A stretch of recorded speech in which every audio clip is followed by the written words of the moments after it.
ایسی انوکھی دنیا جہاں آسمان بلو گرین ہو، ہواؤں کی رفتار 900 کلومیٹر پر آور تک ہو سکتی ہو اور آسمان سے ہیروں کی بارش ہوتی ہو، جہاں کا ایک دن 42 سال کا ہو سکتا ہو۔ دوستو، یہ ہے سولر سسٹم کی سب سے انوکھی اور عجیب دنیا، جس کو ہم یورینس کے نام سے جانتے ہیں۔ یورینس کو 13 مارچ 1781 میں مشہور ایسٹروناٹ ولیم ہرشل نے ڈسکور کیا تھا۔ اس سے پہلے لوگ اسے ایک اسٹار سمجھتے تھے۔ یہ پہلا پلانٹ ہے جو ٹیلیسکوپ کے ذریعے ڈسکور ہوا۔ اس ڈسکوری نے سائنٹسٹ کو حیران کر دیا، کیونکہ اس سے پہلے صرف ان پلانٹس کو جانتے تھے جو نیکڈ آئی سے دیکھے جا سکتے تھے۔ یورینس سورج سے تقریباً 3 ارب کلومیٹر دور ہے۔ اگر آپ کسی ہوائی جہاز میں یورینس تک جانا چاہیں تو سینکڑوں سال لگ جائیں گے۔ یورینس کو سورج کے گرد ایک چکر مکمل کرنے میں 84 سال لگتے ہیں، یعنی اس کا ایک سال زمین کے 84 سال کے برابر ہوتا ہے۔ یہ سولر سسٹم کا تیسرا سب سے بڑا پلانٹ ہے۔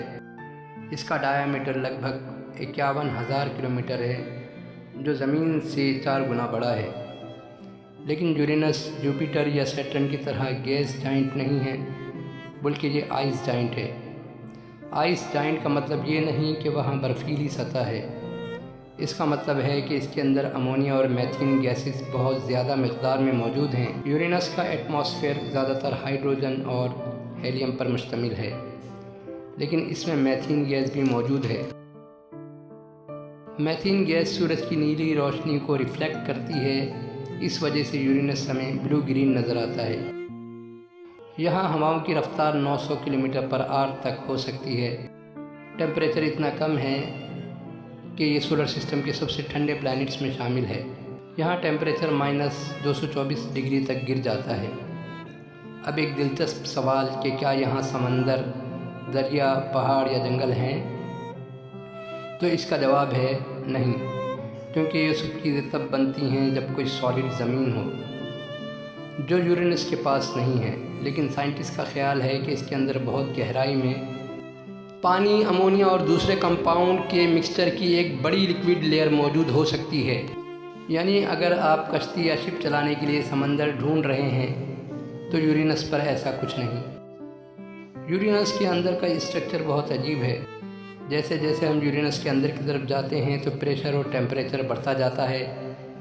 اسی لیے سائنٹسٹ کا خیال ہے کہ اس کی گہرائی میں پانی، امونیا اور میتھین کا ایک بہت گرم اور گھنا مکسچر موجود ہو سکتا ہے۔ لیکن یہ لیکوڈ کی وہ شکل ہے جو ارتھ پر کہیں نہیں ملتی۔ یہ پانی کی ایک عجیب اسٹیٹ ہے جو نہ پوری طرح لیکوڈ ہے اور نہ سالڈ۔ یورینس کی سب سے عجیب اور انوکھی بات یہ ہے کہ یہ اپنے ایکسس میں 98 ڈگری تک جھکا ہوا ہے، جیسے کوئی لیٹا ہوا گھوم رہا ہو، جبکہ باقی پلانٹ بالکل سیدھا یا پھر ہلکا سا ٹلٹ ہو کر روٹیٹ کرتے ہیں۔ یہاں ایک دلچسپ بات یہ ہے کہ یورینس پر ایک دن 17 گھنٹے کا ہوتا ہے، یعنی اس کا اپنے ایکسس میں ایک چکر 17 گھنٹے میں پورا ہو جاتا ہے۔ لیکن حیرت کی بات یہ ہے کہ اس کے نارتھ اور ساؤتھ پول پر 42 سال لگاتار دن اور 42 سال لگاتار رات رہتی ہے۔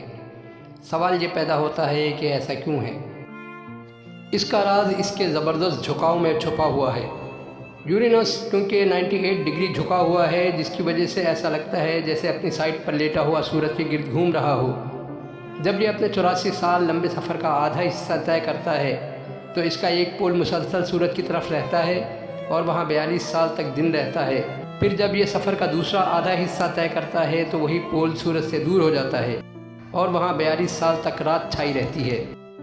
یورینس کے گرد 28 سے زیادہ مونز ڈسکور کیے جا چکے ہیں۔ ان میں مشہور مونز کے نام ہیں میرانڈا، ایریل، امبریل اور ٹائٹانیا۔ اور سیٹرن کی طرح یورینس بھی رنگ سسٹم رکھتا ہے۔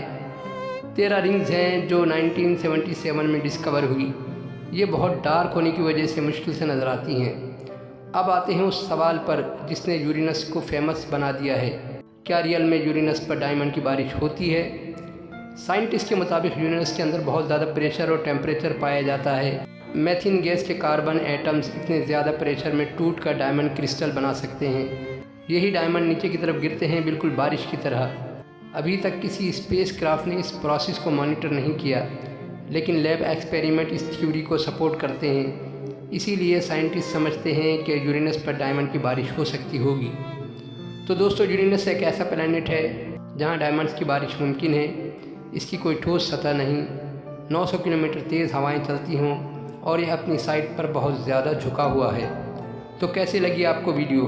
کمنٹ کریں اور چینل کو سبسکرائب کر دیں۔ ملتے ہیں اگلے کاسمک ایڈونچر میں۔